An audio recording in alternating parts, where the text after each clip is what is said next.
Plastindia is an iconic exhibition for plastic producers and machine manufacturers in India.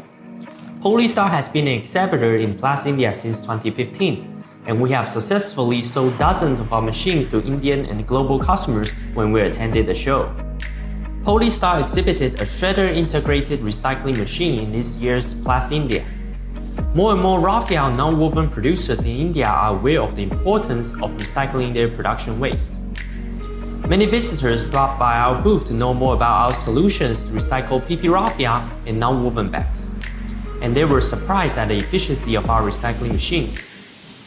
We have received more than 500 potential customers in Plastindia this year, and many of them have already planned factory visits to Polystar to learn more about plastic recycling.